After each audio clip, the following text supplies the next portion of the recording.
ब्रज की सांझी। जी हाँ, हम आपको बताने जा रहे हैं एक ऐसी विलुप्त होती हुई परंपरा के बारे में जो कि कभी ब्रज में आकर्षण का केंद्र रहा करती थी। जब बाहर से दर्शनार्थी पितर पक्ष में ब्रज मंडल के क्षेत्रों में आकर भ्रमण करते थे तो घरों के बाहर गाय के गोबर से बनी हुई सांझी उनको अपनी ओर आकर्षित करती थी। और जिस समय बच्चों द्वारा सांझी की संध्या आरती की जाती थी उस समय बच्चों के साथ आरती का गाना बड़ा ही लुभावना दृश्य प्रतीत होता था। लेकिन समय के साथ यह परंपरा धीरे धीरे विलुप्त होती चली गई और आज बिल्कुल समाप्ति की कगार पर है। परंतु कुछ लोगों के द्वारा अभी भी इस विलुप्त होती परंपरा को बचाने के लिए प्रयास किए जा रहे हैं और अपने घरों में छोटे बच्चों को सांझी की परंपरा को जीवित रखने के लिए बच्चों से सांझी बनवाकर उनको आरती आदि सिखाई जा रही है। और आइए देखते हैं ब्रज की सांझी को लेकर अभी न्यूज की खास रिपोर्ट। नमस्कार दर्शकों, आप देख रहे हैं अभी न्यूज और आज हम बात करने जा रहे हैं ऐसे विषय पर, मथुरा की सांझी, ब्रज की सांझी कला के ऊपर, जो कि इस वक्त बिल्कुल विलुप्त अवस्था में आ चुका है। जो कि पहले हम देखा करते थे बचपन में, छोटे थे तो जगह जगह पर गलियों में और साथ ही साथ में ब्रज का ऐसा कोई क्षेत्र नहीं होता जहां पर कि सांझियां नहीं बनाई जाती थी।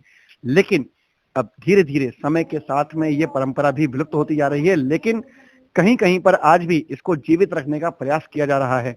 और आज यानी कि बताना चाहूंगा कि आज पितृपक्ष की अमावस्या पर कोट बनाया जाता है, यानी कि इसकी शुरुआत आज से ठीक 15 दिन पहले हो चुकी थी, जो कि लगातार सांझियों के रूप में परिवर्तन होते होते और आज के समय में यानी कि आज अमावस्या के दिन इसका कोट बनाया जाता है।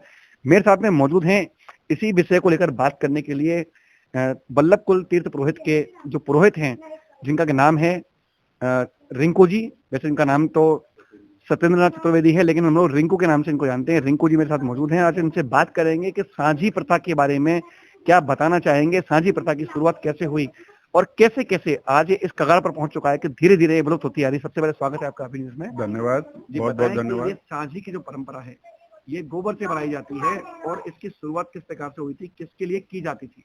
ये ब्रज की लोक परंपरा है। ब्रज के हर क्षेत्र में ये मनाई जाती थी राधा कृष्ण की लीलाओं को लिए।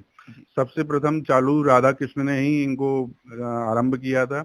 ये परंपरा बन चुकी थी, लेकिन आज कली काल में या मोबाइल टीवी के समय में ये कला बिल्कुल विलुप्त हो चुकी है।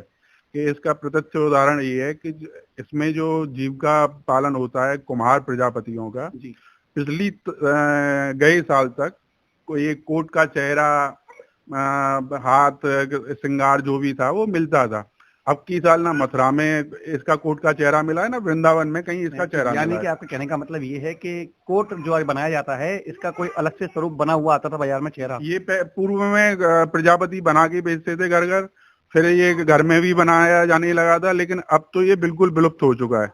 अब तो केवल ये देख रहे होंगे कि केवल गोबर से ही इसका चेहरा मोहरा सब बनाया गया है। ये परंपरा शुरुआत किस प्रकार से हुई थी, इसके बारे में कुछ बताएं। ये राधा कृष्ण की बाल लीला का समय है। उस समय पर जब गौचारण से ठाकुर जी आते थे तो राधा रानी अपनी सखी सहेलियों के साथ अपने दरवाजे पर, अपने घर पर इन सांझी लीलाओं को दर्शाती थी। उसमें व्रत के सभी क्षेत्रों का वर्णन होता था, जैसे कि मधुबन की भी लीला होती है, कुसुम सरोवर की भी लीला होती है। जो ब्रज में कुसुम सरोवर है वो सांझी कला से ही जुड़ा हुआ है कि राधा रानी सांझी के लिए फूल बीनने को कुसुम सरोवर पे ही आती थी। अच्छा, अगर हम बात करें बदलाव की, तो ये सांझी की शुरुआत किस प्रकार से होती है, कैसे बनाई जाती है और आज कोट क्यों बनाया जाता है? सांझी अपने पितृ से चालू होती है, कन्यागत जो अपने चालू होते हैं, जो ब्रज भाषा में शब्द है, तो प्रथम दिवस से लेके अमावस्या तक ये सांझी बनती है। पहले दिन स्वरूप क्या होता है? पहले दिन केवल एक पुतली का सा स्वरूप होता है जो देवी के स्वरूप में पूजी जाती है। फिर उसके ऊपर एक घेरा बनता है, फिर उसमें और भी तरह तरह के आइटम या मतलब प्रदर्शन बढ़ते चले जाते हैं क्षेत्रों के या वस्तुओं के। लास्ट में आके ये विशाल रूप में कोट के रूप में दशमी के दिन विसर्जित होता है।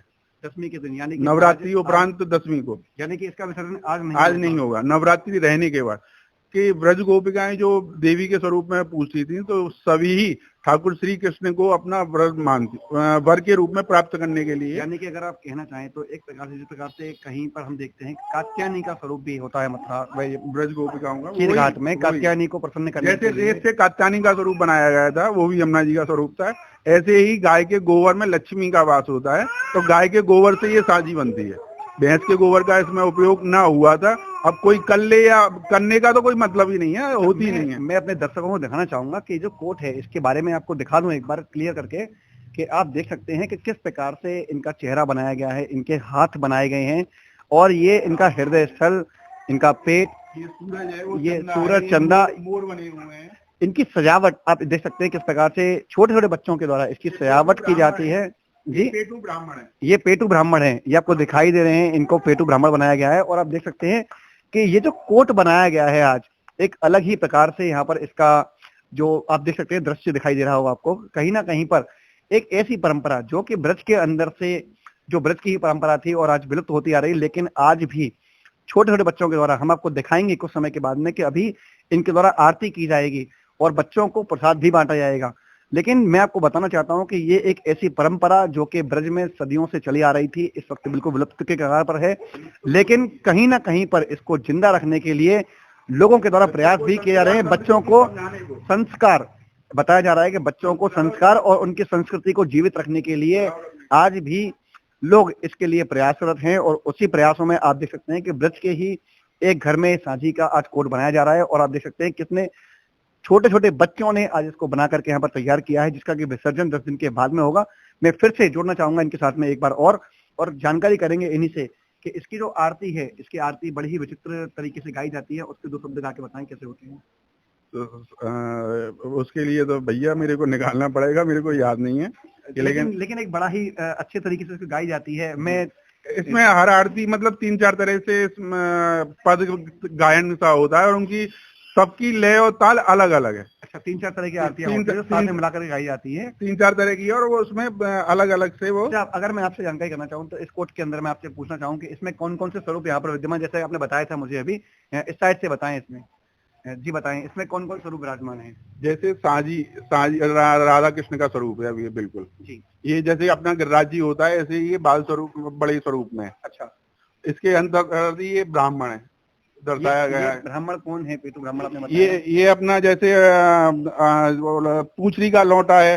अच्छा अच्छा, उसे आप समझ सकते हैं, वो भी ब्राह्मण ठाकुर जी गोवर्धन, सब ठाकुर जी की लीला है कि ठाकुर जी के इंतजार में ही सब दर्शाया जाता है। ये नीचे जो स्वरूप बनाए गए हैं ये चौपड़ के स्वरूप में या ब्रज के अलग अलग कुंडों की, राधा कृष्ण के कुंडों के स्वरूप में, जैसे भी जिस तरह से, क्योंकि बहुत लीला के लिए बहुत जगह चाहिए। तो संक्षेप में थोड़ा थोड़ा साध आ जाता है। जैसे अब ये सूरज भी है, चंदा भी है, सूरज भी है, ठाकुर जी के प्रिय मोर भी है। यानी कि कुल मिलाकर के आप देख सकते हैं एक सांझी के अंदर कितने स्वरूपों को विद्यमान एक साथ किया जा रहा है और इस परंपरा को बचाने के लिए अभी भी लोग प्रयास कर रहे हैं। और आपने देखा अभी न्यूज के माध्यम से कि किस प्रकार से लोग इस परंपरा को जीवित करने के लिए भी यहाँ पर लगातार प्रयास कर रहे हैं और अपने संस्कृति और अपने धर्म की रक्षा के लिए छोटे छोटे बच्चों को भी इसके बारे में सिखा रहे हैं, बता रहे हैं और उनसे आरती करवाएंगे। अब से थोड़ी देर में हम आपको साथ में दिखाएंगे कि किस प्रकार से इसकी आरती भी की जाती है। जुड़े रहिए अभी न्यूज के साथ। महंगी बिजली बिल की समस्या से छुटकारा पाइए, सोलर सिस्टम लगाइए। जी हां, आपके लिए बेहद आसान हुआ सोलर सिस्टम लगवाना। संपर्क करें Amity electronics corporation, Krishna Nagar, Mathura. जैसा कि मैंने आपको बताया कि भाई इसका ROI 25% है, यानी 25% का रिटर्न है। इसके हिसाब से देखा जाए तो जो लागत आप लगा रहे हैं वो लागत आपकी 4 साल में निकल आएगी।